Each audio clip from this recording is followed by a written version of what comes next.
Well, my name is Ian McGriff, and I am the Director of Marketing with ACT Research. I would like to welcome everyone to Seminar 61, ACT's 61st seminar.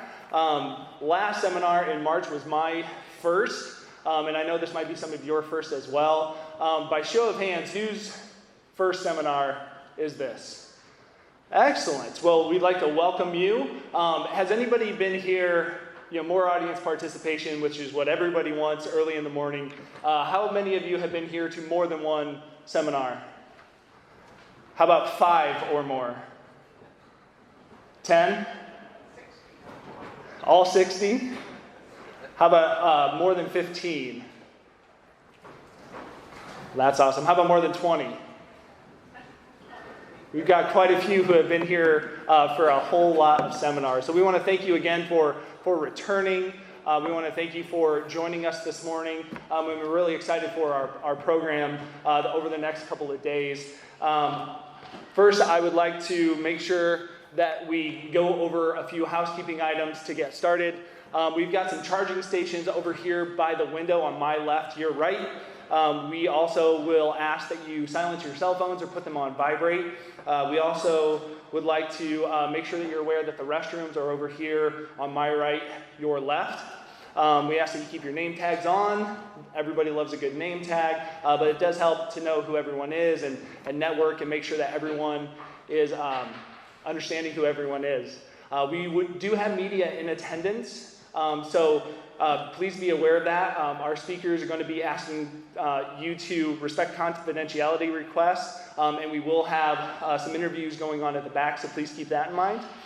Feel free to go back to the registration table, grab some giveaways, some swag that we have, and you can also look for some sample reports back there. If you're interested in anything that you hear today and you want to sample, you can just use that computer at the back to grab a couple sample reports.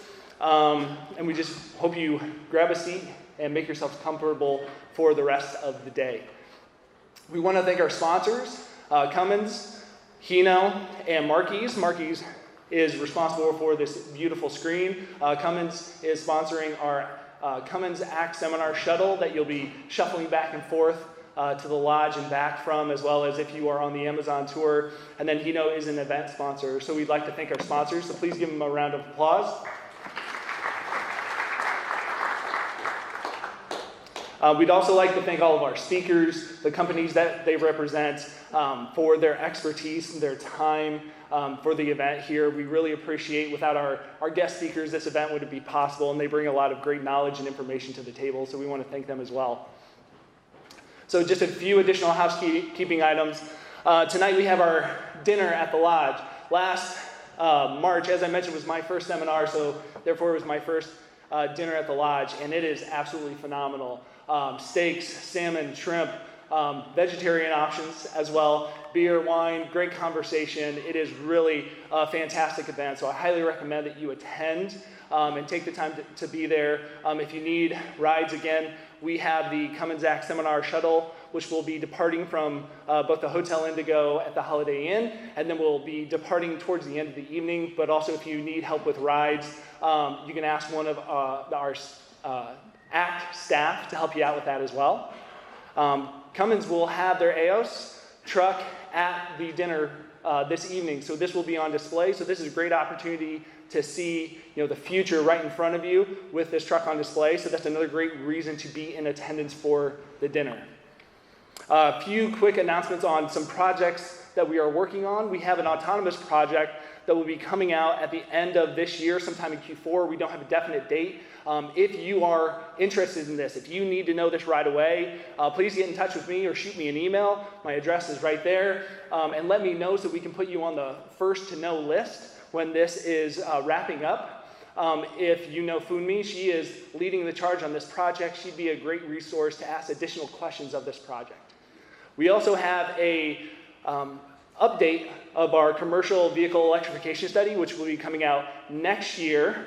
Jim is leading the charge on that. That's a very exciting project that we completed in 2018, and we're looking at that refresh, and things are moving steadily there as well. So again, contact me if you want to be on the front lines of finding out more information for that, or of course, you can reach out to Jim Meil as well. A quick note, And this is something that I think is really, really cool about this event, that this is a global event. So we have over 145 attendees here from 23 different states and over 6 countries. I think that's fantastic that in Columbus, Indiana, we have a company that's able to reach across the world, bring people all together to an event like this where we can expand knowledge and grow together in understanding what this industry is about and where it's going. So I think that is a very unique and fascinating stat. And now I'd like to bring Kenny Veith up onto the stage for a special announcement. Do I need to push this? Yes, it will be.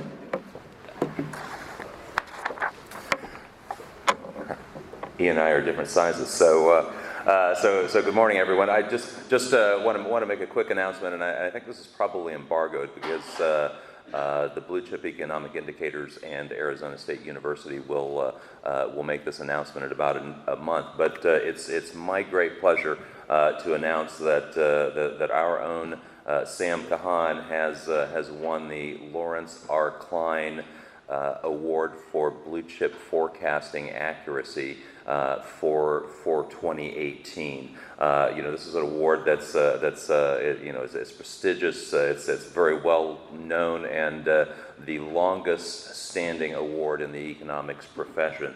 So I think first a round of applause is in order for Sam. Over there, yeah. So the Klein Award recognizes the most accurate 4-year forecast among the panel of 50 economists that comprise the Blue Chip Economic Indicators. So as I think most of you know, ACT Research is one of the companies in the Blue Chips, and ACT also participates in the Wall Street Journal's consensus forecasting as well. We've been participating in the Blue Chips for 5 years. So this is only the second possible year that we could have won the award, and just to put some context, at least for like the little engine that could team at ACT Research, just to give you an idea of some of the companies that comprise the Blue Chips, Ford and FedEx, Goldman Sachs and General Motors. Then you've got an alphabet soup of AIG, BMO, RBC, S&P, UBS, to name just a few, and then to put a bit more context on the award. If I look at just the last 3 years of award winners, in 2016 it was Dean Mackey and Point 72, which is Stephen A. Cohen's private money shop. In 2017, it was IHS Markit and Nariman Baravish, and in 2018, last year, I guess, you won for 18, so the 2017 award was Ellen Zentner at Morgan Stanley. So Sam is in some august company, and again, congratulations to you, Sam. Thank you very, very much. Modesty makes me want to say, oh shucks. But the truth is, it's a prestigious award and a great honor to have been selected. And now, back to our regularly scheduled program.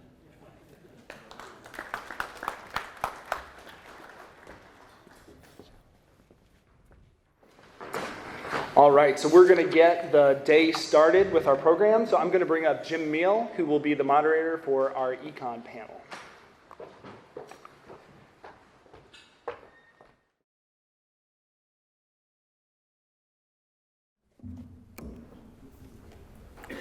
Thank you, Ian, and most of all, thank you, customers. I mean, customers are the lifeblood of the business, so I'm excited, very excited this morning to see you all out there.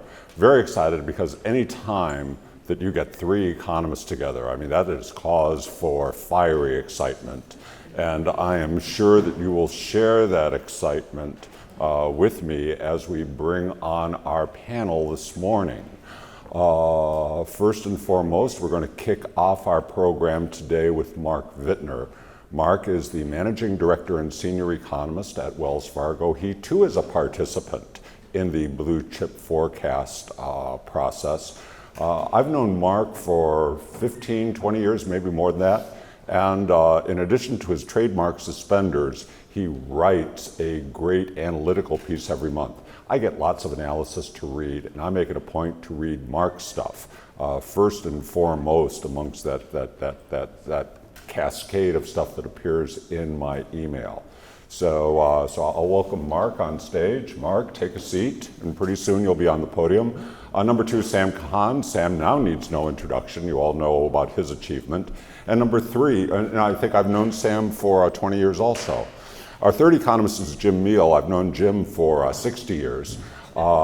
Jim is perhaps most noteworthy for the fact that in the glowing words of his colleagues, his work is adequate, it will do, and pretty good if we have no other choice. So with that, Sam, oh no, I'm sorry, Mark, you're on. Away we go.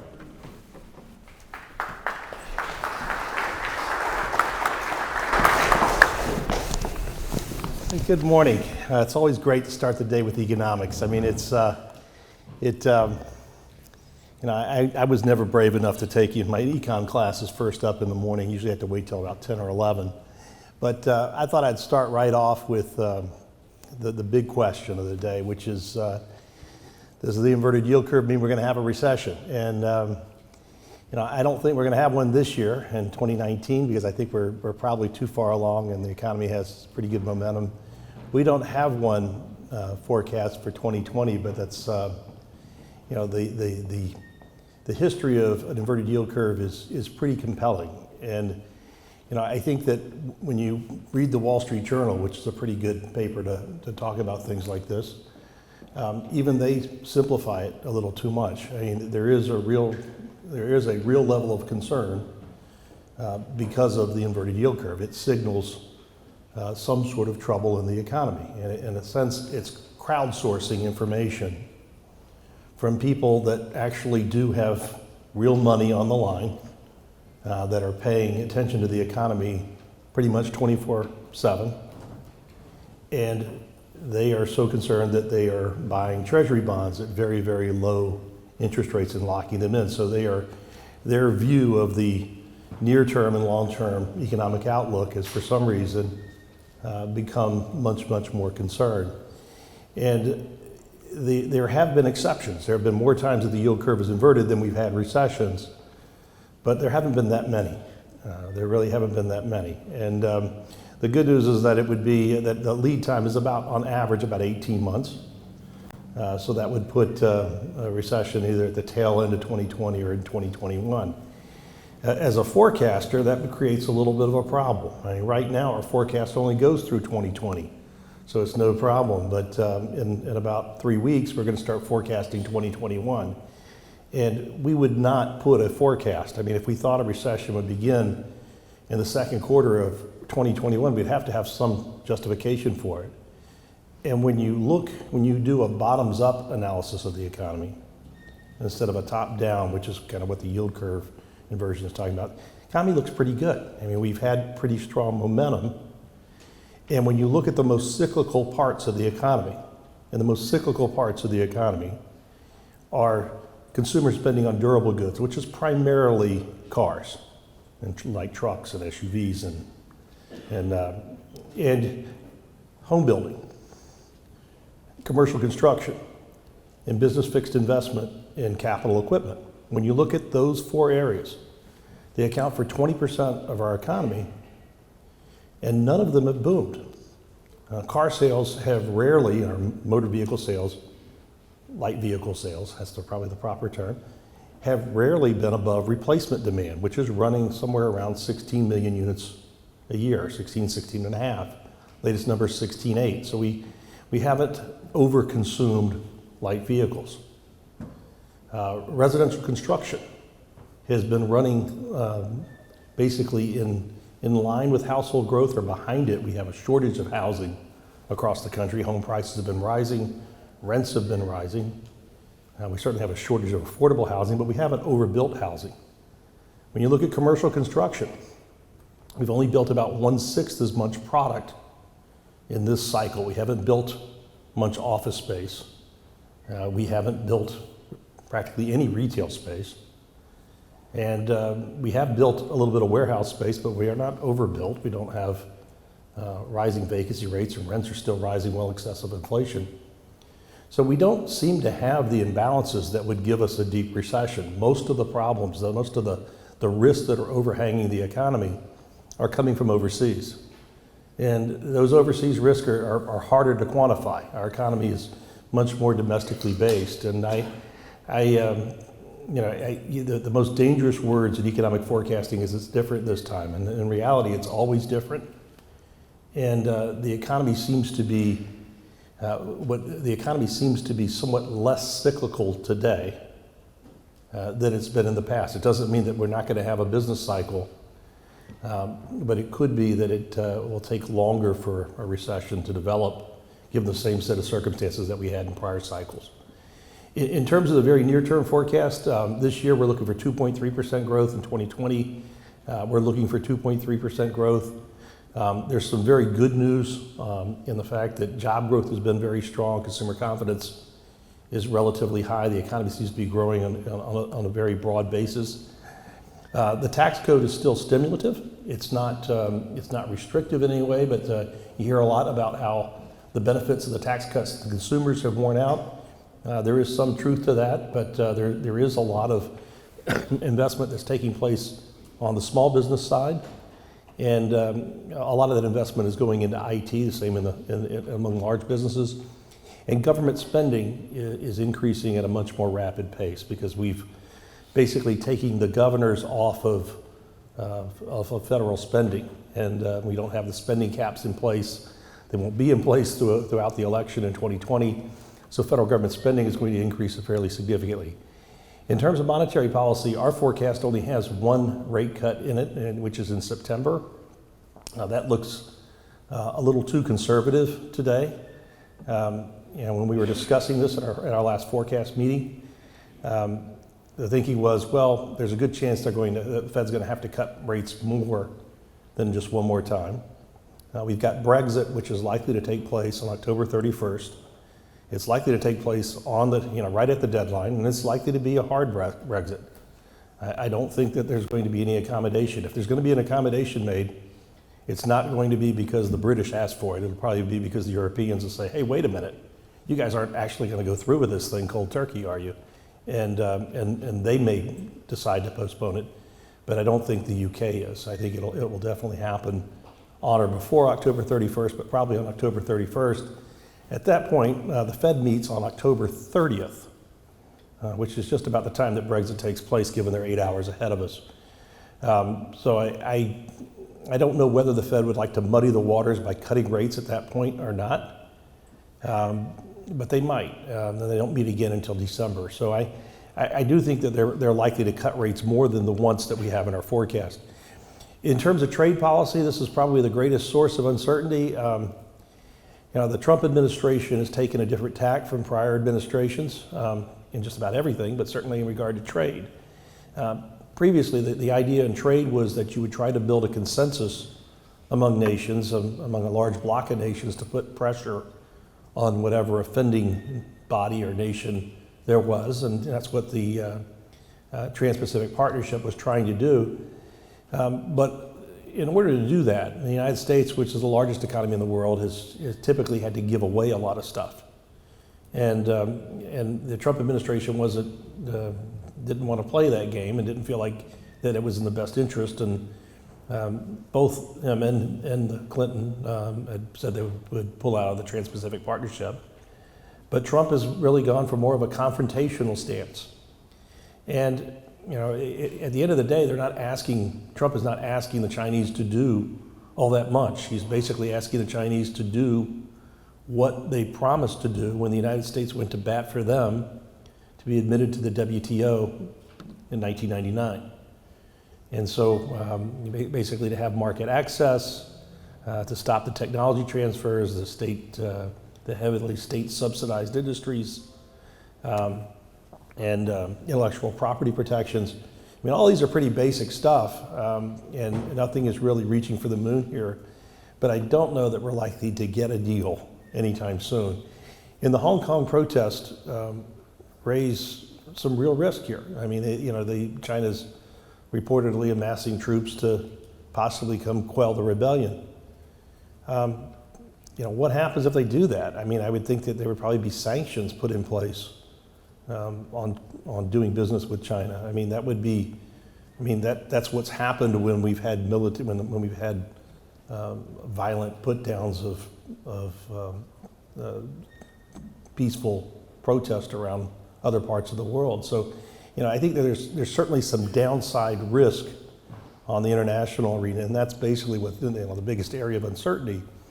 Now, in terms of the trucking industry, the trade war and the slowdown in international trade has made the statistics a little bit tougher to read. In that, when tariffs were first announced, we saw that a lot of companies were trying to get ahead of tariffs, and and a lot of Chinese suppliers were saying, "Well, listen, you've got this tariff coming in. If you order more today, we'll eat the tariff, and we'll discount the product that basically offset the tariff." And so everybody was buying ahead in the fourth quarter of last year. We saw the surge in inventories. And that really continued. I mean, we still had a buildup of inventories in the first quarter, and it's kind of been a little bit murky. The way that China has operated for the longest time is getting a Western contract was a way to validate the quality of their production. And so a Chinese producer would push down on their suppliers to lower cost in order to get a Western contract. And so there's still been a lot of discounting that's been coming out of Chinese suppliers, and that's added to inventory building. But by spring of this year, we saw that inventories were beginning to draw down because people had too high of levels of inventory. That led to a slowdown in the trucking business, and we've had a pretty significant slowing over the last 6 months. It's also evident in rail traffic, although in rail traffic, a good part of the slowdown in rail traffic has been in coal shipments, which have more to do with low natural gas prices. I've got plenty of slides to go through here, and I'll go through a few of them very quickly. And there is some good news in these slides. And you look at our forecast, we have 2% growth going out through 2020. We feel reasonably confident in that, mainly because the downside risk from a cyclical standpoint do seem to be relatively modest. I think that forecasts for the current quarter are right in the range of 2%. The business cycle itself is the longest that we've ever had on record, 121 months, 1 month past 10 years. If you look at the average length of expansion, you see that they've gotten the average strength of business expansions. You can see that they progressively have gotten to be less robust. That's due to a very simple mathematical reason, and that called the base effect, is the base of GDP has gotten larger. It's harder to get large percentage increases. But this economic expansion was slower, mainly because the cyclical parts of the economy did not take off, and housing has remained closer to prior recession lows than it has to normal levels. One of the more positive aspects of where the economy is today, though, is that in the last couple of weeks, when we got the revised GDP data, we got revised data on income. And I know that when we talk about revisions, people say, well, gosh, they didn't get it right the first time. What makes you think they got it right this time? But the source data for the revisions is the IRS tax data for the revisions on income. And what those revised data on income showed was that income growth over the last 2 years was about $1.5 trillion higher than had been previously reported. Now, people will not lie to the IRS and say that they made more money than they did. I mean, that's not the way it usually works. And so, this reflects stronger job growth or stronger wage growth, probably stronger job growth. Now, the ironic thing is that a lot of people that are worried about the economy look at the jobs numbers and they say, wow, over the last 6 months, we've averaged 140,000 jobs. It's down from 190 or so that we were actually 210 that we were averaging in the prior year. But those job numbers get revised too. The Bureau of Economic Analysis gets the tax data before the Bureau of Labor Statistics gets the tax data. And on August 22nd, the BLS will release their first estimates of employment that show that new data. And my guess is that we're going to see that we added, over the last 6 months, about 40,000 more jobs a month during that slowdown period, and a little bit more job growth there. The other thing that with the revised data is that the saving rate was revised up. Saving is basically the difference between what's earned in income and what's spent.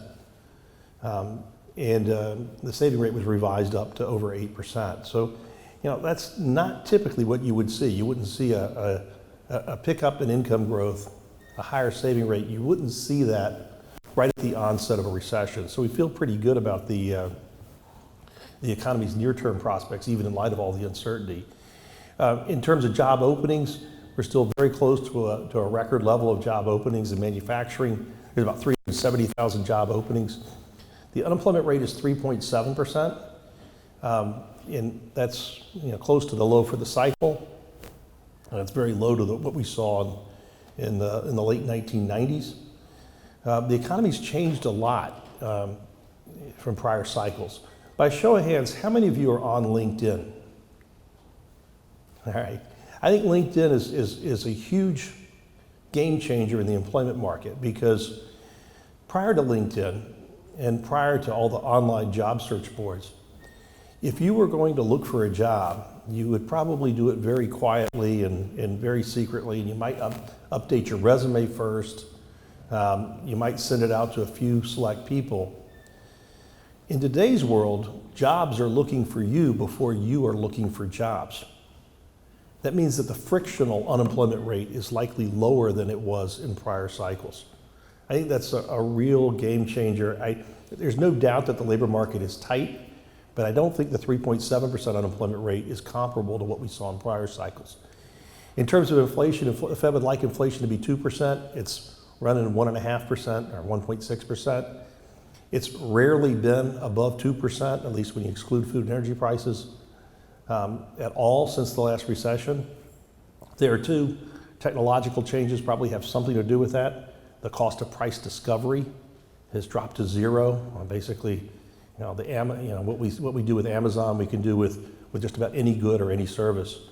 Consumer confidence, relatively high, but just as with the unemployment rate, if you look at past economic cycles, not to be a real Donnie Downer here, but consumer confidence tends to peak and the unemployment rate tends to bottom out shortly before the onset of recession. So they don't really give you a whole lot of heads up that trouble is right around the corner. But when you look at consumer confidence, it's not improving on a narrow basis. It's been improving on a broad basis. So I think that we probably have not seen the peak in consumer confidence. Talked about interest rates. Looking at housing, the single-family housing market has a very hard time getting started in this cycle. There are some structural challenges for the housing market. The biggest one has to do with the growth of online retailing. And while you can buy a house on Amazon, that's not really how Amazon is affecting things. With the growth of online retailing, we don't get as much commercial development. We don't get as much retail development as we did in the past. One of the reasons why housing was so affordable in suburban locations was that suburban outlying counties would be willing to use housing as a loss leader to bring more commercial development into their communities. Well, today you don't get as much commercial development, so new residential development has to pay more of the cost of building the roads and putting in the water system, building the schools. There's no commercial development to pick up those costs. So the starting price of building a home before you pour any concrete, put down any bricks, or nail any lumber together is a whole lot higher than it was previously. And so that's made it tougher for housing to gain momentum. We've also seen a move back to the cities because that's where the creative jobs are being created. And so that's been very good for the apartment market. When you look at manufacturing, this business cycle in the manufacturing sector has been the strongest and the broadest. We've seen the strongest and the broadest recovery in U.S. manufacturing since the last recession of any business cycle going back over 50 years. It's really quite remarkable. The ISM index has averaged 54.8 since the last business cycle, and that is the highest that the ISM has averaged in any business cycle going back to the 1970s. More recently, it's dipped down toward 50. It's at 51.2. Typically, it needs to be around 43 to denote a recession. When the ISM drops below 50, the Federal Reserve is typically cutting interest rates. I don't know if we're going to get below 50, but we're going to be pretty close to it over the next 5 months. The Supplier Delivery Index has closely followed the trends in the logistics industry, and you see the big surge as folks were building inventories and the big decline as folks have been working them off. We see similar trends in various indices that follow activity in the shipping industry. The Cass Freight Index has come off its highs, but still at a relatively high level.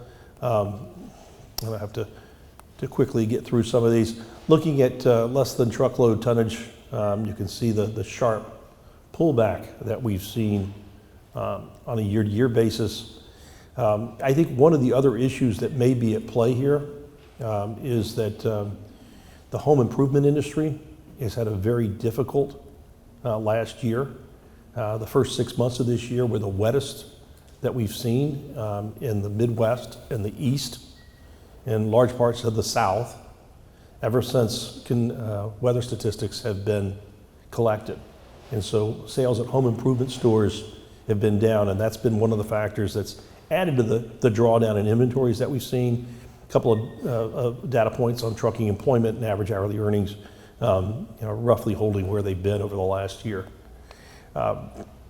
Just lastly, the last couple charts that I have here, intermodal railroad car loadings, you look at those, they've come down quite a bit. That captures best captures the impact that the swing in trade is having on the logistics industry. In terms of local economies, the South and the West are seeing the strongest growth. That's where we're seeing the strongest population growth, is in the South and the West. That's where the job markets are strongest. Most of the markets that are seeing the strongest job growth tend to be markets that are driven by technology. And that's where, among people moving in the United States, most people are moving to markets in the South and the West. So I'm going to wrap it up there, and then we'll be taking questions at the tail end of that. So let me turn it over to Sam.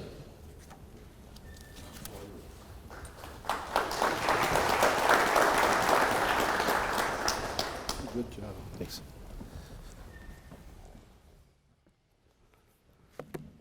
Good morning, everybody. Can you hear me? Oh, okay, good. All right. I apologize if this doesn't work, which always happens, but let's see. First of all, I agree with the previous speaker and also agree with the next speaker. This makes my job very, very easy. So I'm just going to hit some high points. Well, this is the commercial, so let's skip that. All right. Basically, the overview is that we expect the U.S. economy is in a decelerating pattern from a very strong, almost 3% pace of last year, ultimately for the next 3 years, driving down towards the trend growth rate or slightly below that of 1.5% to 2%. The key sectors that we are concerned about, who are more likely to be weaker than average, are obviously manufacturing, transportation, the retail sector, which is going through a whole structural readjustment, and housing, as you've heard from the speaker before. The unemployment rate should be relatively good. Currently, it's around 3.7%.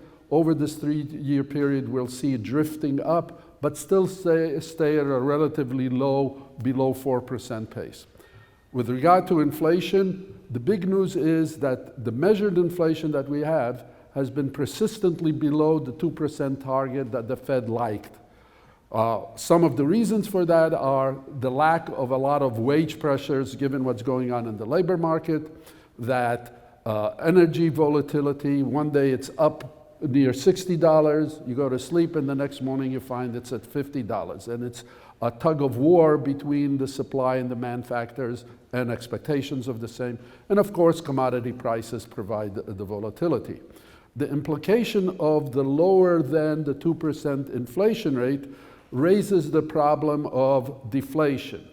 And you ask yourself, well, what's so bad about lower inflation? The problem is, if you want to buy a car at $37,000, and I'm just making up a number, and you think the price is going to go down, what will you do? Let me hear. You wait. Well, what happens if you wait? What happens to GM employees and all the rest of that? So the fear of deflation is that it will have negative consequences to the economy and kind of accelerate until things become accordingly appropriate. So that's the big problem. The second problem of lower than expected inflation is that the costs that you think are not costs are really costs. A simple case, assume that the interest rate of borrowing is 3%, and you think the inflation rate is 2%, then your cost of money is roughly 1%. But if the real inflation or the observed inflation is 1.5%, then your cost is really 1.5% and not 1%. And so that creates all of the problems or ties in the behavior of inflation with the overall economy. For the Fed, number one, we still think that the Fed is very much data-driven and overall moderate and measured in its policy. It's very, very cautious about things like that. And because of the dynamics, it will err on the side of accommodation, because in its assessment, the danger of, in this current cycle, the danger of a recession or slowing economic activity, the cost of that is actually greater than having a rising inflation. And so they'd rather work in that term. Now for the details.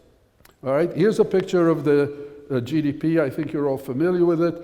If you focus on the right side of the equation, you'll see the forecast going out over the next 3 years in red, which is the ACT forecast.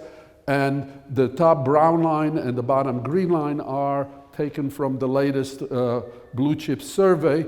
As you can see, the optimists think that we'll have growth of around 2%, a little bit higher than trend or equal to trend.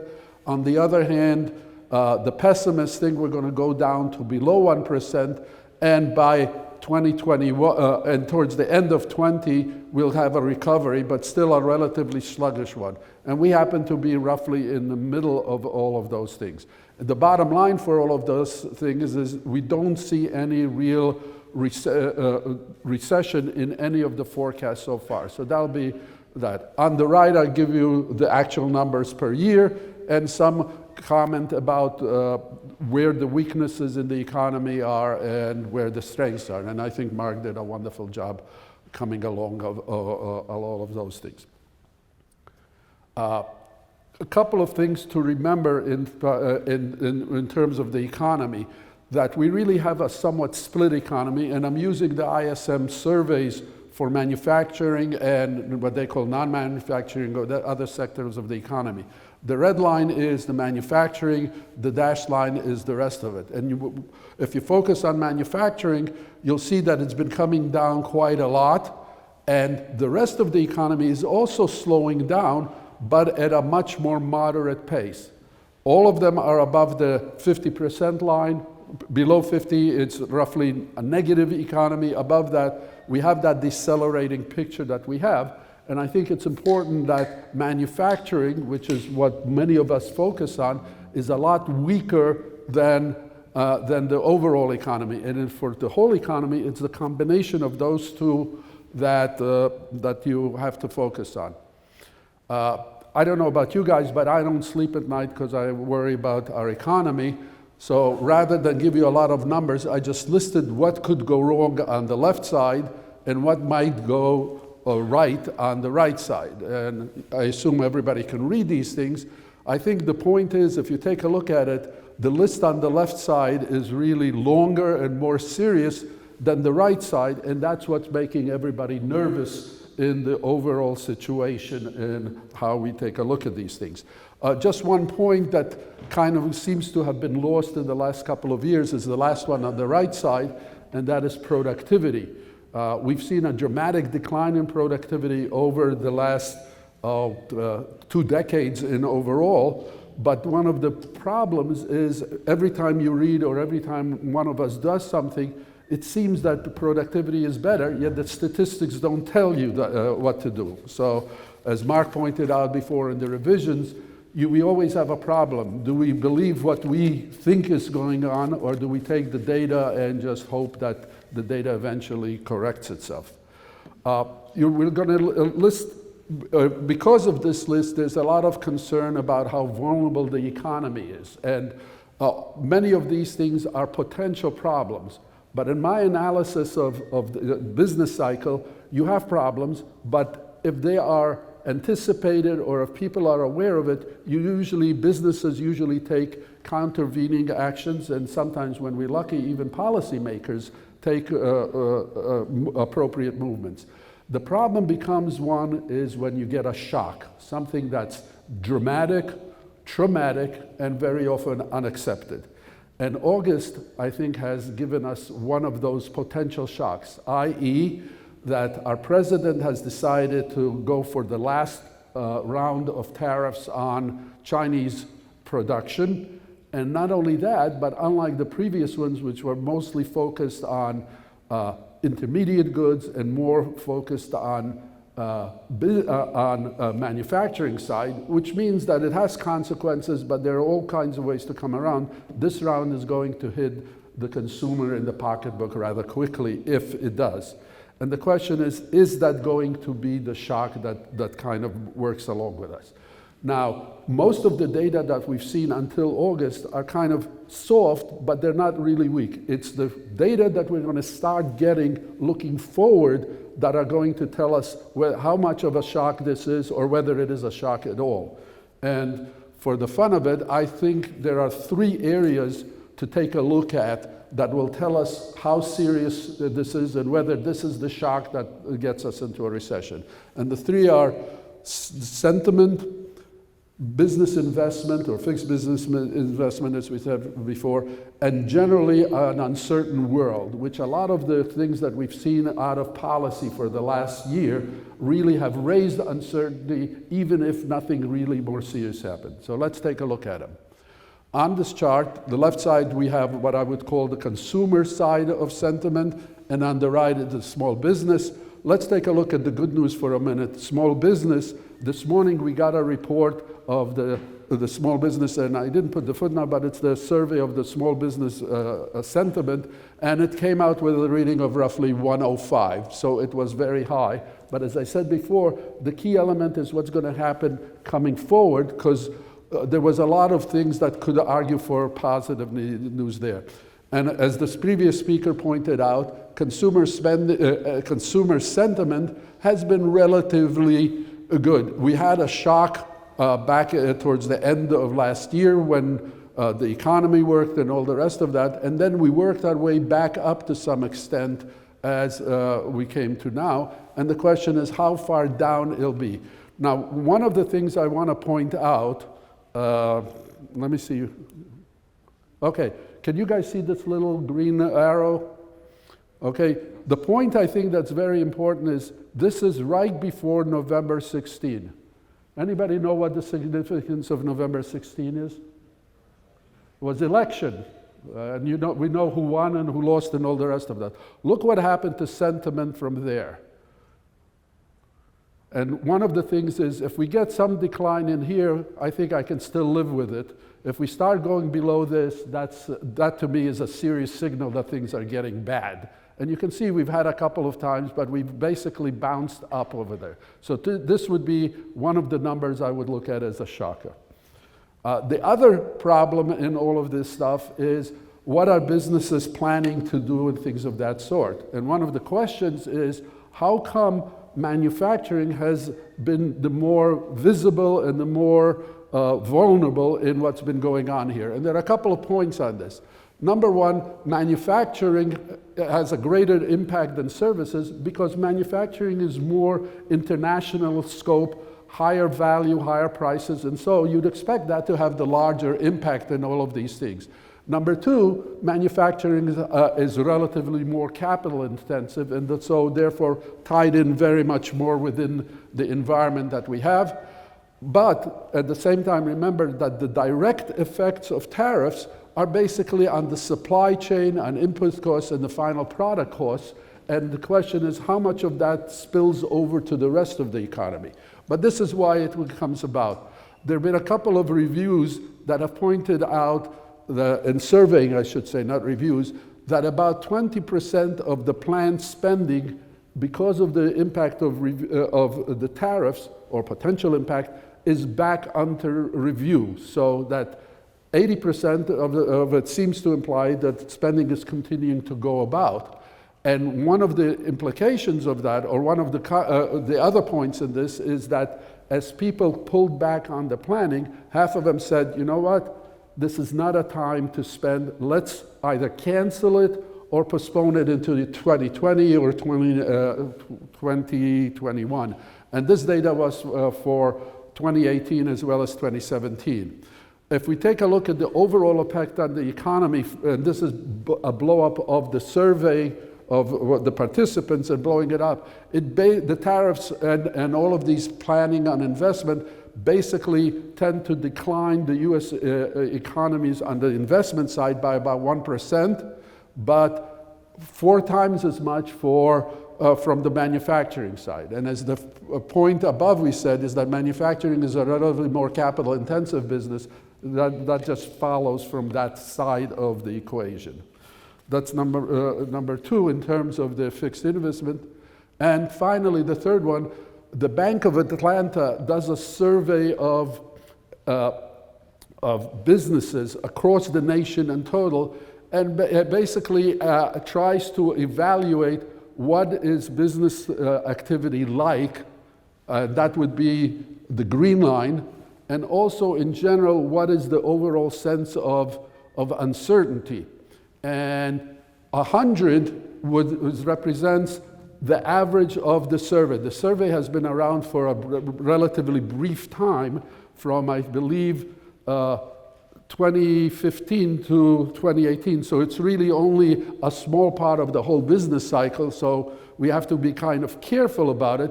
But again, the point here is going to be, if we see the uncertainty move up and down, if the uncertainty moves back up, that's something to worry about, and one would expect the expectations to move accordingly. Now, this is a little bit of a confusing chart when it comes to uncertainty. I asked them to figure it out, and I think I got it right, but I may have gotten it wrong. When the uncertainty line goes down, that means there is less uncertainty. When it goes up, there is more uncertainty, the exact opposite of what you might think about.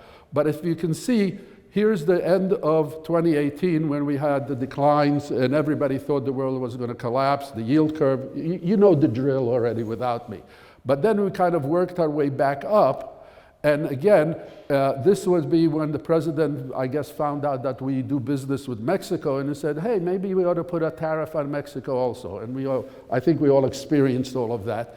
And then after that, it seemed to be that, I know I for one felt that, okay, we now have smooth sailing. They're going to negotiate. They're not going to change the old tariffs, but maybe we won't get any surprises. And therefore, the uncertainty level went down. I suspect they're going to be doing a survey in August and maybe early September. I suspect this thing is going to jump up because of the higher level of uncertainty. And again, that's another signal to tell us whether the latest event is a trigger or not on the overall activity. So just to review things, we all need something, to put on our bumper sticker. A long time ago, an economist by the name of Arthur Okun, when was asked what is a recession, and he was in a rush, he said 2 negative quarters of GDP, and he left. And you talk to economists, he said, no, that's not true, but it's a bumper sticker. For your bumper stickers then, let me see if I can go back. On your bumper sticker, put on these 3 things and see how they behave, and that'll tell us whether the probability of a recession has intensified or not. Sorry. All right, you all know the drill over here. Inflation has been running around 2%. We look forward to it. You'll see, again, the lines in here. The red line is the overall headline, and the dotted line is ACT's forecast. The green is excluding the volatile series, or basically food and energy. And again, the solid line is past history. The green line is a little bit of a forecast by us. And it's basically more of the same without leaving anything there. Not much to do on that, and a couple of little comments on the side for all of us. And finally, the Federal Reserve, the history, and then the straight line on the right is where we think it's going to go. It's, as I said earlier, it's data dependent and moderate. Given what the tariffs did and fearing what the consequences of that are, I think we're going to actually flash. This is the wrong chart. The new one, this was done in the early part of August, and then when I kind of worked along, we really lowered it to around the 1.5% funds rate is where we're going to go for the next year or so, based on concerns that the latest tariffs are going to be in place, and the Fed is going to respond to that by providing a little bit more reserves as before. It's not a big deal, has to do more with expectations, but overall, the bottom line, we said, is that the Fed is going to be erring on the side of caution, and so I think maybe we'll see them move with 50 basis points this year, and then another 25 early next year to see if the economy picks up. All right, in case anybody missed the last 15 points, here is the point. U.S. economy is decelerating, but we still think that we will avoid a recession. The risks are there, and the question is how they work out. Manufacturing and transportation are the most vulnerable sectors. The downside risks are more prevalent, and consequences are more than the positive risks, and therefore we think the Fed will err on the side of ease. Fiscal policy or Congress, they're on vacation, and I'm not sure they're ever coming back. And finally, if you need something to hang your head on or bite into the steak, sentiment, consumer and business are the key variables to watch. That ends mine, and if you want a third repeat of what we had, Jim, come on up.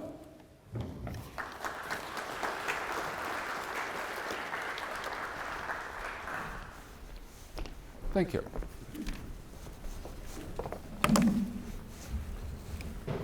Thank you, Mark. Thank you, Sam. And now for something at least a little bit different. The focus of both Mark's presentation and Sam's presentation is what's going on to fill out the dance card for the rest of 2019 and into 2020. So taking on some risk here, as Mark said, the foremost dangerous words in the forecaster's language is this time is different. We're going to lift our time horizon and extend it out for 5 years. And we're going to talk about the fact that we think, and for those of you who carefully read your ACT monthly outlook, our group think is that this time it will be different. That is, we can extend this economic expansion out for another 5 years, which is no small feat given the fact that we're in record territory right now.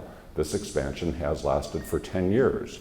So we're talking about at least the possibility of extending this expansion out for 15 years, which would extend that record out by 50%. So let's take a look at the case for that and against that, and you can be the judge.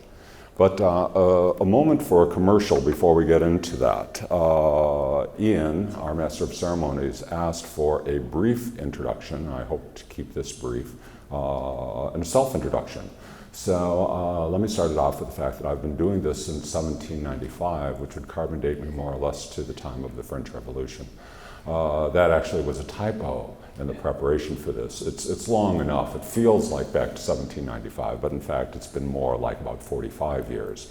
My longest lasting gig, 30 years before they found out about me, was at Eaton Corporation, where I did retire as VP and Chief Economist. I wish I had been let out with a set of golden handcuffs, but no, I retired voluntarily.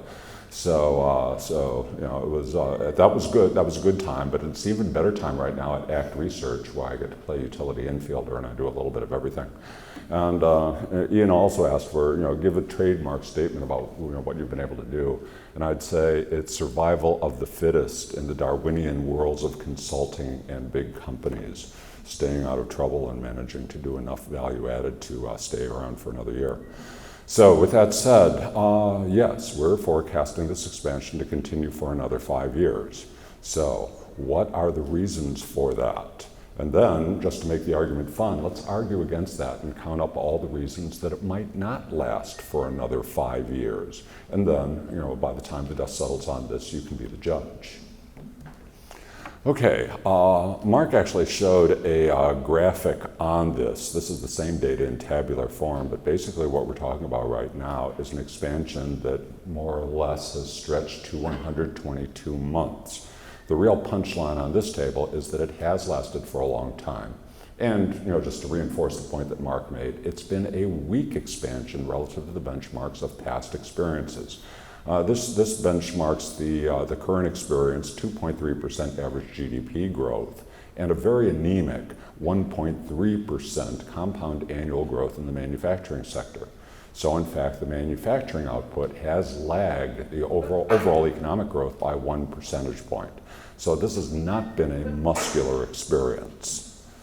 Okay, recession. There are different definitions of a recession. In the US, we actually have a group of distinguished economists that define the start date, the end date. The common rule of thumb, as Sam said, was Arthur Oaken's 2 consecutive quarters.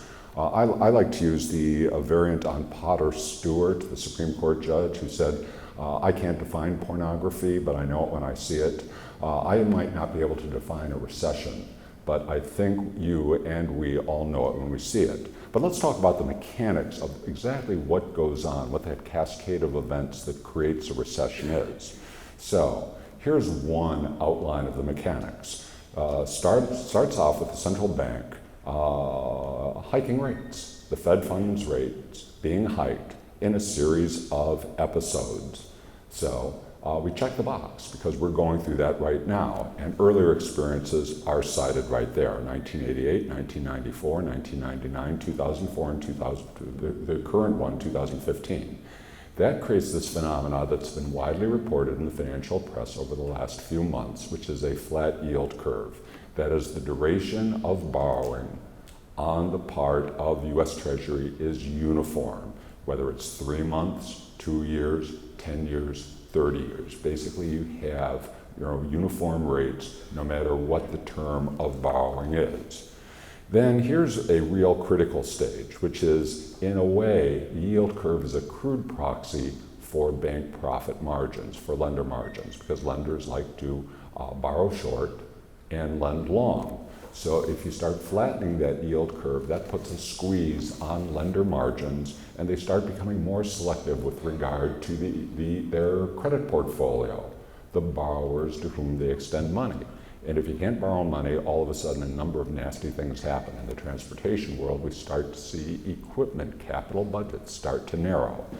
We start to see owner-operators turned away from the marketplace and not buying used trucks. So nasty stuff, especially with regard to those marginal borrowers that the banks will push off the deck of the boat when things start to list.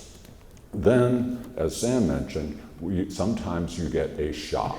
And we have a history of shocks: the Gulf War in 1990, the tech meltdown in 2001, housing, oil, and the investment banking problem, the Lehman Brothers of 2007, 2008. And then, bingo, there's a recession in your lap. So there's a checklist, and as you can see in the current experience, we have those 2 lines boxed in with an X. What we're watching for very closely right now is, are banks raising credit standards? Because that would be a dangerous third step. Okay, so why do we think we'll dodge it, that we won't see that dance card filled out? Number one, it looks like banks are extending credits to business in spite of the flat yield curve. Will that continue? That's sort of the $64 question, but we're watching that right now. Number two, and this is pretty critical, households are not burdened yet by debt service payments, in part because interest rates are so low. So households are able to meet their monthly debt payment commitments. Number three, inflation is in control. In past episodes, the Federal Reserve has had inflation out of control and had to chase the problem. This time, inflation seems to be fairly steady at 2%, allowing the Fed both time and discretion to take slow baby steps instead of giant leaps in policy. And finally, closely associated, the slow pace of growth actually has an upside. We all like a dynamic economy, but the slow pace of growth enables policy gradualism. So, just so that we can walk through the graphs and see the pictures, support the bullet points, this is a picture of bank lending standards. And you can see in at least 2 past cycles, banks were very, very stingy with regard to credit. It made sense. They weren't making money. They had to, in essence, filter out the bad credits from their portfolio. So you can see those 2 peaks being reached in 2001 and in 2008, 2009. We're far away from that kind of danger territory right now, so we don't have to check that box on the path to recession. Well, good point. Well, that just says in words what I just said. Okay, fine. Household debt is in control. Oh, okay, now I see it. Now I see the scheme here. I don't have to say anything because that green box conveys the message. Household debt service payments are the lowest in 40 years. So again, the low interest rates help household debt affordability. Households, for the most part, on average, are not strained to meet those monthly mortgage, car, revolving credit, credit card payments. Inflation is remarkably stable. Once again, compared to past inflationary cycles, the Fed is targeting 2% inflation, and we're meeting it. In fact, in some months, we could even come a little bit short. But in essence, we don't have a 4-alarm fire with regard to out-of-control inflation as we have had in past episodes. So what that leads to is this table. I'm going to spend a minute or 2 on this table because what this shows is past tightening cycles. So moving from left to right, here's where the Fed, in 5 outlined events, began an a tightening cycle, ended a tightening cycle. Rates begin at in the indicated column, 3rd from the left, ended that middle column. The total increase from start to finish, the number of moves they made, and the span of months over which they occurred. Now, for those of you who are facile with mathematics, you can see that the Fed, back 30 years ago, took giant leaps when they went into their toolkit and decided on policy. 3 moves of 3.25%. Who can calculate the average Fed funds increase during that period in 1988? This is very challenging. You have to reach back to your 2nd grade math. It was more than 1%, right? Not 25 basis points. In essence, the Fed did monetary policy surgery with an axe. Think about that. Let's move on to the current situation, compare and contrast. We've had 3 years of Fed policy moves, 2.25% of total net increase, 9 moves. So this is baby stepping. This is doing monetary policy surgery with a scalpel, not an axe. And the virtue of this is that if there is a risk of a policy oversteppage, in the episode we've just seen, they can reverse things. So this is, I think, a pretty powerful statement of the fact that you won't have monetary policy excess. At least you have a bigger chance of monetary policy success, drawn out, smaller steps. Okay, so gradualism, fewer and smaller Fed funds rate hikes over a longer span of time in which to execute. Okay, so hopefully you find those arguments pretty powerful and pretty persuasive. But there probably is residual skepticism on your part saying, I still have some doubts about this time being different.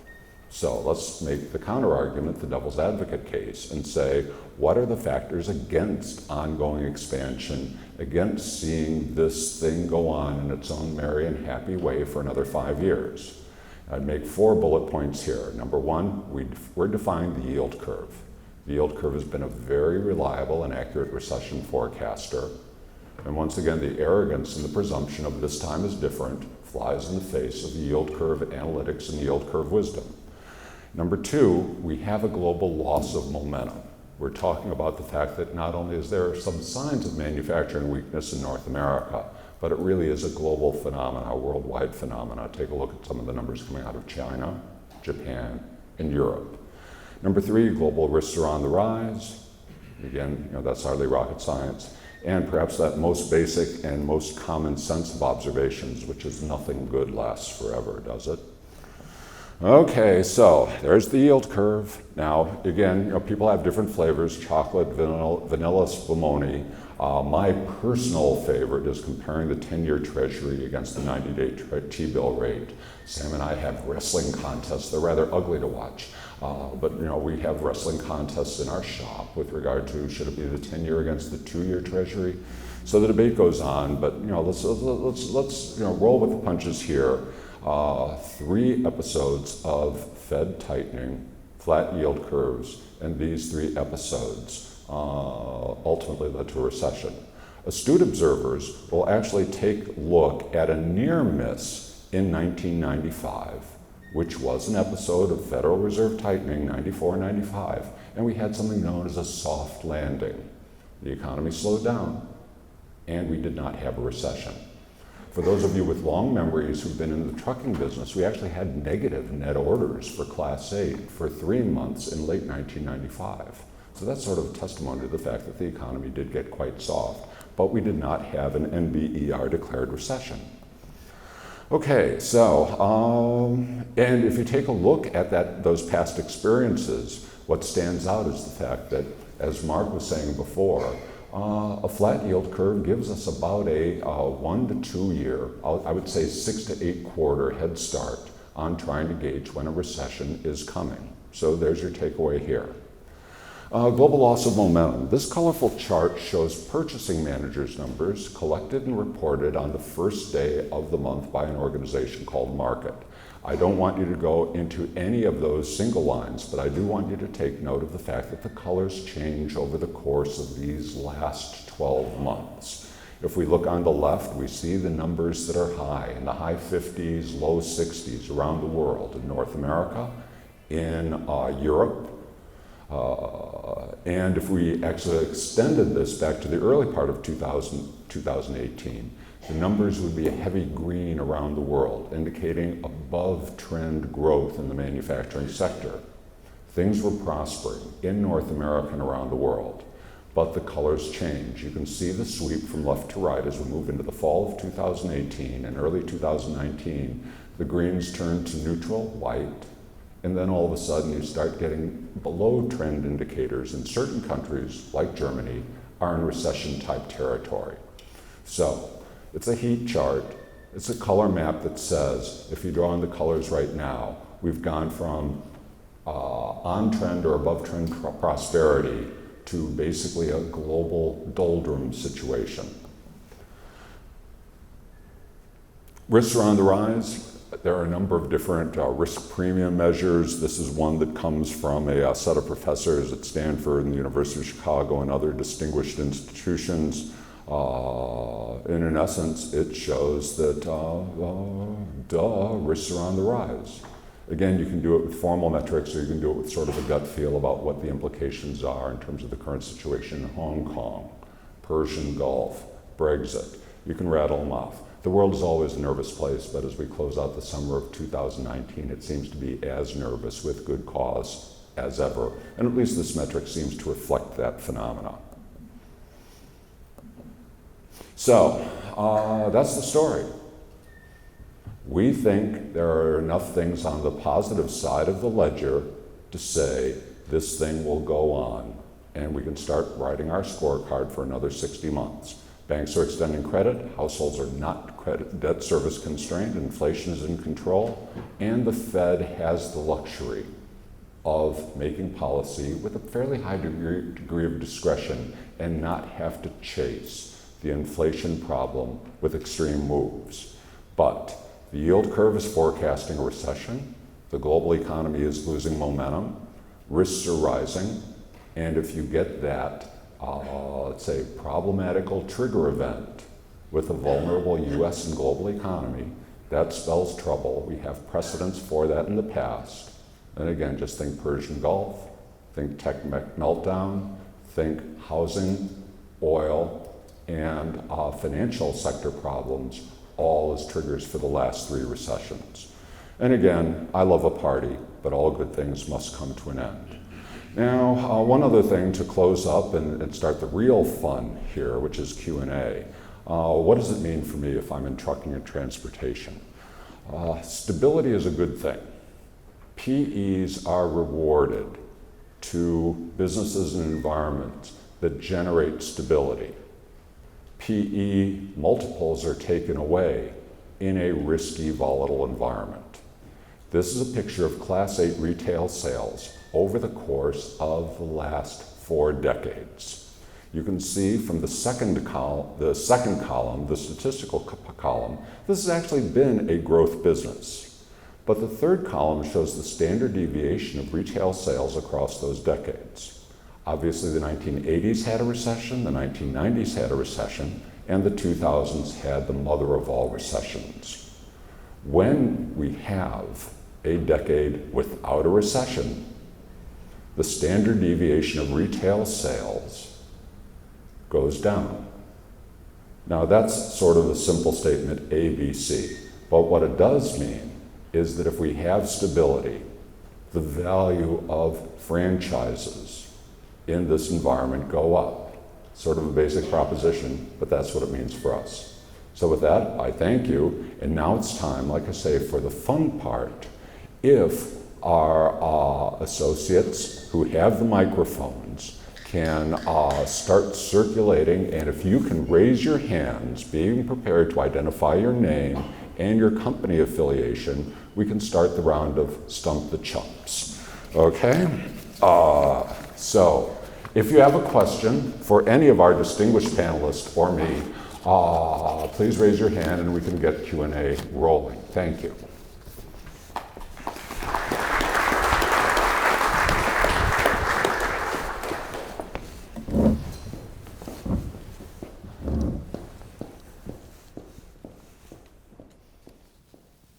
Thank you. Good morning. David North. I work for investment company GMT Capital.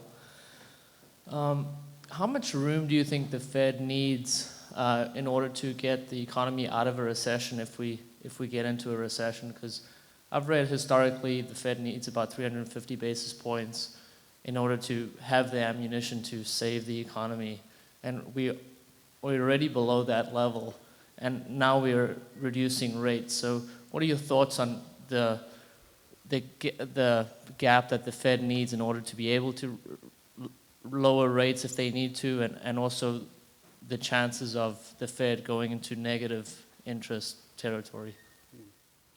I'll take that one. All right. Couple of things. First of all, most of those models of 300 and 400 basis points talk about once we are in a recession, what does the Fed have to do? If you think about a patient and you're going and you have a cold, the doctor will tell you, you know, here's some antibiotics, go home, sleep, you have some chicken soup and all the rest of that. Now, if you come back and you already have pneumonia or serious pneumonia, they deal it with a more aggressive move. And I think one of the important parts is we're not in a recession yet. There may be a danger there. And so the Fed's moves can be smaller or don't have to be as aggressive as you had before, number one. Number two, most of, as Jim pointed out, the previous periods of recession, at least the part or the role that the Fed paid in those, the Fed had religion. That is, it saw inflation going out of control, at least what they thought was out of control, and they had to turn it around. We don't have that right now. The Fed is worried about the future, but it doesn't have as much of a mission, so to speak. In fact, you've seen how it moved from December, where it was telling people we're going to raise rates, to January and said, well, hold on a second, let's look around, to last month saying, hey, we're going to lower it. So that the situation has changed a lot. Now, I'm going to come back to the sentiment stuff, because it's not simply the reduction in rates. Because the question you ask yourself, what I think most people who don't understand the Fed ask, what does 25 basis points do to change the whole attitude? But it really focuses on expectations and anticipations of the overall economy. You know, all of us are forward-looking. If we see the Fed raising rates, we say not only is it raising this, but it's on the way to this level. If it's easing, you begin to say, okay, they're here, but they're not going to stop here and move that way. So I think a lot of those scenarios are overly dramatic, and they're not understanding the situation as it is, as opposed to projecting. I just would add that it's not just the 350 basis points. Is it not? You have to put your mic on. Oh. Gosh, you know. There we go. All right, that's probably got it. I didn't go to Georgia Tech. I went to the University of Georgia, so you know, it's technology stuff is tough. But it's not just the amount that they cut rates by; it's how they do it, and they have to establish that they're back ahead of the game, and that's where I think the risks are somewhat greater today, and that the Fed made a mistake. They raised rates too aggressively last year. And it may have been because they felt they had to prove their independence. It may have been that they were worried that they had too much ground to make up. There was even an argument similar to what you made that they needed to get more basis points so that they would be able to better handle a contingency if they needed to get rates high enough so they could cut them more if we faced a recession. But whatever, they did more than the markets expected, and that's why we had that tremendous sell-off in the stock market late last year. And right now, I don't know that the Fed is, with the move that they've made today and even the rhetoric that they seem to be more in concert now, that they're going to do more, 3 or 4 hikes, maybe not as much as the market thinks. But they have to reestablish their credibility. And I cringe every time they have a press conference, because usually the stock market sells off when Powell's press conference goes on, because Powell is sort of like the Harry Truman of Fed chairmen. He tells it like he sees it, and if somebody asks him a question, he answers it. And sometimes I think he needs to be more like Alan Greenspan and give an answer that nobody can understand. And because every time it seems that there's one question that seems to upend the markets afterward. But the greatest challenge for the Fed is it's not the magnitude of the rate hikes. They have to reestablish their credibility with the financial markets that they are going to do enough to counteract the growing uncertainty and the weakness in the economy. The other thing that I wonder about, just following up on some of Jim's comments, because you're talking about how much do the financial conditions have to ease in order to offset a recession. One of the things that is very different in this cycle is the role that private equity has played. And if you look at where economic growth has come from in this expansion, there were 3 buckets that accounted for about 90% of U.S. economic growth since the last recession. The first area that recovered were globally connected cities. So that was Miami, New York, Washington, D.C., Boston, San Francisco, Seattle, L.A. Those globally connected cities, they had an influx of capital from overseas. They recovered very quickly. Then it was the energy sector. It was natural gas, coal, and oil, which was the last part of that to recover. That accounted for about 1/3 of our growth. And then it was technology. And technology accounted for about 1/3 of our growth. Think about how much private equity has been invested in the energy and technology sectors, which are about 2/3 of our growth. And think about where that private equity is going right now. It's getting a lot tighter. So I don't know that looking at what's happening with the banks is going to be the best leading indicator of what's going to happen with credit conditions. I think It has more to do with our Uber's $5 billion losses per quarter going to scare private equity away from other tech companies. Another question? Excuse me, a question for you, Mark. Name and serial number. ER 1684-6544, sir. I'm Dave Lynch. I'm the happiest retired guy in Columbus, Indiana, and I do some work sometimes for ACT, and I've known Ken Sr. for a long time. Question for you, Mark. Assuming that the discussions between the United States and China go on forever about tariffs and who's going to pay for what and who's going to give the first concession and all the things that go with that, long term, would we see a lot of industries return to the United States that gravitated offshore because of cost? By that I mean, supposing consumers are expected to pay a 20% tariff and manufacturers come to the conclusion, let's just make it in the United States. Let's build our televisions in the United States. Let's get our tennis shoes in the United States. Let's get our t-shirts and our designer jeans in the United States. And while this discussion goes on for years between the United States and China, wouldn't a lot of businesses gravitate to pull that production back to the United States, which would be a plus for us? Well, that's been happening already. And even before Trump got involved, even before Trump got elected, we were seeing that businesses, any business that had any intellectual property that they wanted to protect, was exiting that line of business from China. They might not be totally exiting China, but they were exiting that line of business from China and moving it to another nation that did offer intellectual property protections, are moving it back to the United States. So we've been seeing that, and the movement out of China has been accelerating. And I really think that after the deal broke down, that the movement out of China accelerated, because when the deal broke down, they basically had an agreement on everything, and then it broke down on, oh, wait a minute, you guys are actually going to hold us to it. And there's going to be penalties if we don't do that. Oh, we're not going to do that. And so it raised the question as to whether China would ever provide intellectual property protections, ever provide market access, or ever stop the state subsidies. And so we saw an acceleration of companies that have pulled out of China. And today, I think that I think we're getting to a point right now where that movement out of China is almost irreversible.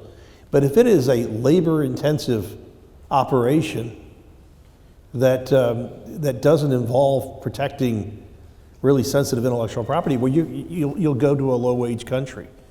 And but I think that change has already taken place. And it wasn't just the trade talks, and it's not just the IP. It's also having more control over your supply chain, and worrying about what's happening with global shipping rates, geopolitical threats, extreme weather. All of these other things are now factoring in. People say, God, I would just like to have more control. I don't want to be that dependent on having all of my production in one part of the world. I want to spread it around, and so I think there's been a lot of that. And then the labor content in building just about anything has dropped sharply over the last decade. And so that key competitive advantage that the Chinese economy had is no longer as compelling as it was. So I think regardless of what we see on trade, we're going to see a movement out of China. I may have been a little too pessimistic in my comments, though, because that line that I've had on trade, I said that the Trump strategy is very different from what we've seen in the past. The reforms that we need from China are very much needed, and he might succeed. And the way that I see this playing out is that we won't see it coming. I mean, when a deal is made with China, we won't see it coming. It'll look like, oh, we're never going to have a deal, nothing's going to happen, and we'll get wind of it maybe 6 hours before it actually transpires. It will happen very, very quickly. I mean, so I still think it would be in Trump's best interest to get a deal done before the election. It would be in China's best interest because their economy is losing momentum pretty significantly. And they, this unrest in Hong Kong is very troubling. I mean, it's very troubling for the global economy. That's got the potential to be an exogenous shock that nobody really saw coming. Another question.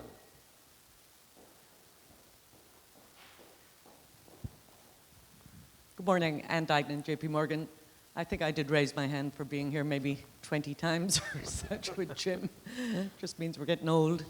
I'm curious, I've had lunch a couple of times over the last year with Esther George, the president of the Kansas City Fed, and she's a real hawk, and she did not agree with the interest rate cut this last cycle. I'm curious if each one of you were a member of the Fed, would you have supported the rate cut and why, or would you have dissented as she did? Her fear is the same as what you brought up, that we'll have no dry powder left if we have some exogenous shock.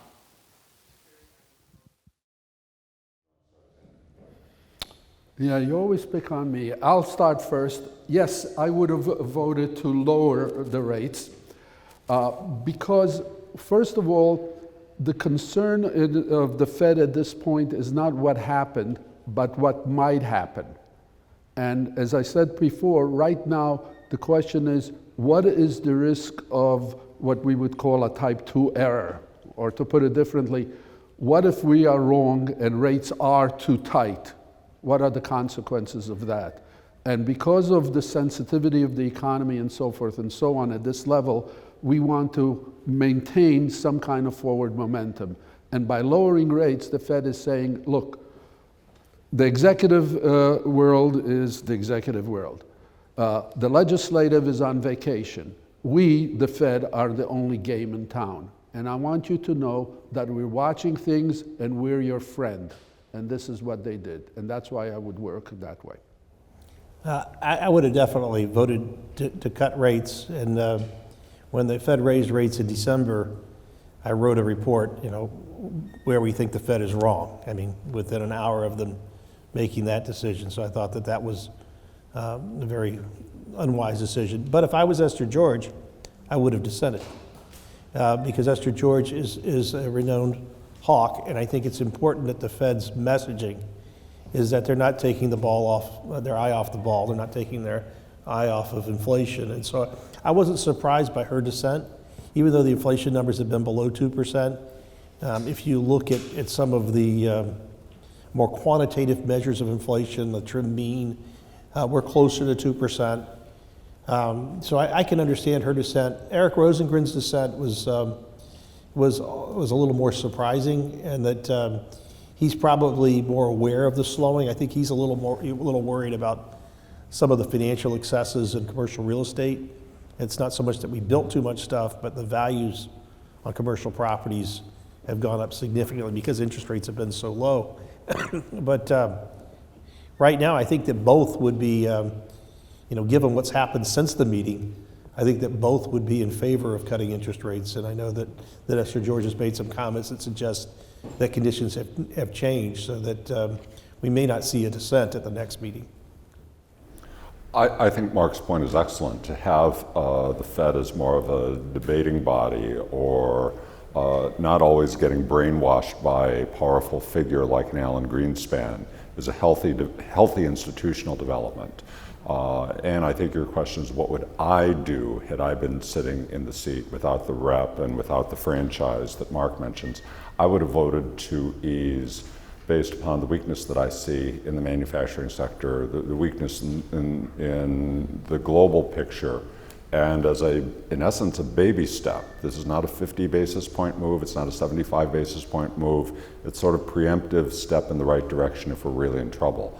I guess I'd say, why wait for the four-alarm fire to go off and really have to see whether a series of 200 basis point moves taken in a very short period of time. Why wait to see if we need that in early 2020? Let's go test the waters right now. I might add on the 50 basis point cut, I think brings up the real question. It reminds people, wait a minute, we don't have that many basis points to work with. And I think that if the Fed does, because there's a lot of folks now that think they're going to go 50 in September, and they may. I think it would be a mistake, because I think that it might cause the yield curve to invert further. Signaling. Yeah, because they basically, it would remind everybody, they would say, well, what actually has changed? The people would say, what has actually changed now that the Fed's cut 50 basis points? Because changes in interest rates impact the economy with a long and variable lag. So it takes a year to kick in. It makes more sense to move slow and steady than to make a big cut at once. Next question.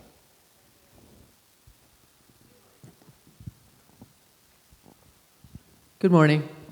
Carrie Stead from Wells Fargo. This question is for the panel. So to what extent do you think that the degree of government intervention kind of globally, which seems to be greater than in history, impacts your analysis or what's happening out there? I mean, for example, I think the unemployment rate is kind of artificially low, not accounting for the significant increase in people that are out of the labor force and receiving government assistance, or like the impact on the extremely low interest rates that have had inflating stock prices simply because of more availability of capital. Yeah, I'll start. There's a lot there. One of the reasons that this economic cycle started as slowly as it did is that the last recession was so severe, and we were worried about a Great Depression. So we doubled the amount of time that people could get unemployment insurance. We greatly expanded as a nation the qualifications for food stamps, making it easier for people to get food stamps. And a lot of that made sense for people who worked in urban areas. And we were also very loath to reverse those. But if you lived in a rural part of the country, the amount of income that you needed to earn to replace the benefits, the combined benefits of unemployment insurance for 99 weeks and food stamps, was much higher than the prevailing wage. And as a result, the labor force participation rate in rural areas dropped much, much more than what we saw in urban areas. And those rural areas were slower to recover, and problems compounded themselves because when people are out of work for extended periods of time, other bad behaviors tend to take place, and it contributed to the worsening of the opioid crisis. And even today, with a 3.7% unemployment rate, the labor force participation rate, even among prime working age adults, is still lower than its norms, and it's much lower in rural parts of the country. But if you're a manufacturer in rural parts of the country, you can't find any workers. You can't find workers that will pass the drug test. It's typically the thing that you hear from folks. So that intervention, which was well intentioned. I mean, they didn't do this with the idea that we were going to get these results here, but it did produce some perverse results. The other area where government intervention is troubling around the world has been that the United States, the Federal Reserve, was the first major central bank to do QE. And in QE is when the Federal Reserve would buy Treasury securities. And they buy it with new money. And I remember explaining to someone that they said, is this new money that's printed? And I said, no. I said, it would be physically impossible to print that much money and use it to buy anything, because the money would rot by the time you finish printing that much money. It's done electronically. So but it's money that's basically conjured out of thin air, but it's not the money that's spent on goods and services. It's basically bank reserves. And there was a lot of worry that it was going to lead to inflation when they did the first $1.7 trillion of that. It didn't, but it did lead to an asset inflation. It did help bring up home prices, and it helped bring up stock prices. That's created some problems. One of the problems is that, and it wasn't just the negative, by the Fed buying all those assets, it pushed long-term interest rates down. So folks who had access to credit, mainly private equity funds, they could go out and raise money and go buy up homes at low prices. And they did. And we saw that institutional investors' ownership of housing has increased dramatically. And that caused home prices to rise well ahead of incomes and has contributed to the housing affordability challenges that we're seeing around the country. Well, to complicate matters, the European Central Bank was later in getting into this process than the Fed. And they've been more aggressive, and you have negative interest rates throughout throughout much of Europe today. The German 10-year bond is minus 0.6. The Swiss bond is more negative than that. I think even the 50-year bond is negative. And there's like, $15 trillion in sovereign debt that has negative interest rates on it. And even some high-yield bonds in Europe have negative interest rates. So that's been very disruptive. And you wonder, the German economy is very close to recession now. And you wonder the question of what is the Fed going to do if we have a recession because they don't have 350 basis points to work with? I mean, what's the European Central Bank going to do when rates are already at zero and they're already buying every bond they can get their hands on? So that's a little problematic. I mean, that's contributed to the worsening uncertainty. The greatest risk to the U.S. economy right now is global economic conditions. It's not domestic economic conditions. And we're fortunate that international trade we are not as dependent on international trade as is widely thought. I mean, you'll hear some people say that if you add up imports and exports, it's 30% of our GDP. But a good part of that is cross-border trade with Canada and Mexico, with goods going back many, many times. So it's back and forth many, many times. So we're not as dependent as most of the rest of the world.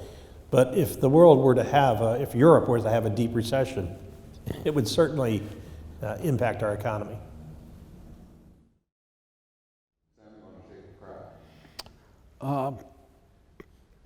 I'll talk to everybody afterwards because I'm not. The question had a lot of parts to it, and I'm not sure if I can, in a reasonable time, to do all of that. I will make one comment about the participation rate. And we have to remember in the American system, people are making their own choices as to work or not. And if you think about it, some people said that given their wealth, given their age, given their demographics, given a whole bunch of things, they have made a decision not to be in the labor force. And that's their decision. Some people want to be. The real question from an economic point of view is how many of them are not in the labor force, not because they don't want to be in the labor force, but they can't be in the labor force. And I think that's a different decision. And in fact, the whole story of how we measure labor force participation was based on that problem. I apologize for any of the inappropriate statements that I'm about to make, whether it's racial, gender, or national, or whatever you want to call. But we made a decision that a person, and at that time it was a woman, being at home is not working. She doesn't get paid and all the rest. But that was a decision how to measure things, essentially because ultimately in the kind of society that we have and we're developing, we wanted to measure the people who are working. So we said, well, if somebody's at home, that doesn't count. And I think that's a very important part in terms of analyzing these things. And I've already taken up more time than I wanted to. But I was planning to talk to you afterwards at the break, so don't run away on me. That's all I have to say. Let me see if I can give a 1-minute answer, which will probably be impossible for an economist. If I interpret your question correctly, is it the profile of government policy in the marketplace? Is it bigger, better, badder than ever?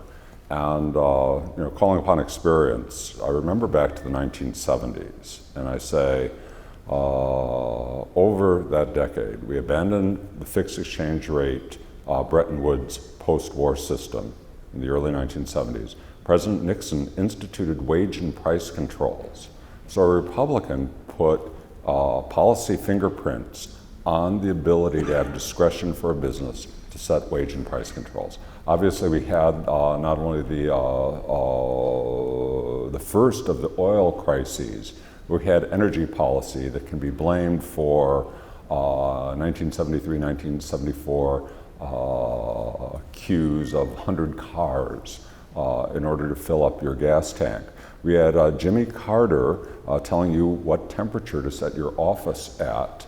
Some of you might remember the Carter cardigan sweater episode. And hard to believe, but true, in 1980 we had a recession because the Carter administration implemented credit controls. In essence, they told you could, or in that case could not, borrow money or get a MasterCard.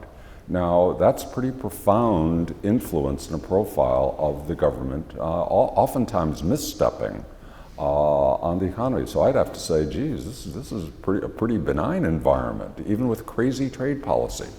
So I think that was about a minute. Any other questions? We've got, 2 minutes? Yes. Real quickly, Jim. Name and serial number. Kevin Jones with Informa and Trailer Bodybuilders Magazine. Jim, what's your level of confidence on the 5-year stretch? Then Mark, since you're not on the team, what's yours and why? Level of confidence, if you want to do a 0 to 100 index, 60 to 65. Yeah, I don't know that I can give you a level of confidence on that, but I do think that if we can make it through 2021, there's a very good chance that we will have a long cycle. Because getting back to what I said, if you look at the most cyclical elements of our economy, they're not overdone. In fact, many of them, I mean, we're closer to where you would be in a recession in terms of housing, which is a big domestic industry. And if we could get a more normal recovery in housing, that would do a lot to extend the business cycle. And we really don't have a whole lot of excesses anywhere else. The other thing that we have that I think has been discounted is that Uber and the gig economy allow people that are experiencing periods of unemployment a way to earn some income. Wasn't present in prior business cycles. I think that gives us a shock absorber that we didn't have in the past. And so I don't know how that will influence the cycle, but I think it's got to be, I don't know if it's enough to offset a deep, sudden weakness in the economy, but certainly I think it would offset some building weakness in the economy. Ian tells me we have time for one question that has to be short, and the economists have to provide an even shorter answer. Yes, sir. Anybody have it? Short question. You can hear me from back here. Name, serial number. Sorry, that's the drill. Gentlemen, I applaud you for your conversation. How do we get the rest of the world to understand why we're all in here? Because we wanted to hear your panel. If I were to listen and take for granted and/or truth that the rest of the world says this is Chicken Little, the sky's falling, and yet you three gentlemen gave us some truth, honesty, optimism, I'm going to assume correctly, and that as a consequence, where do you feel? Can we be talked into a recession by all of this inappropriate conversations? No. Yeah, I don't think you can be talked into a recession. Maybe. Thank you, everybody. Before we give a round of applause for our speakers, I'd like Mark to join me over here by the podium, please. Per ACT Research tradition, if you've been here before, you know that we like to give a gift to our speakers. Our gift for Seminar 61 will be a newly minted silver dollar. So Mark, we very much appreciate your time, your expertise, and your suspenders. Thank you very much. Please give a warm round of applause for our panel. Thank you very much. It was appropriate that you were talking about creating new money. We're going to take a quick 15-minute break. Please feel free to grab more beverages, grab something to snack on. We'll be back here at 9:45.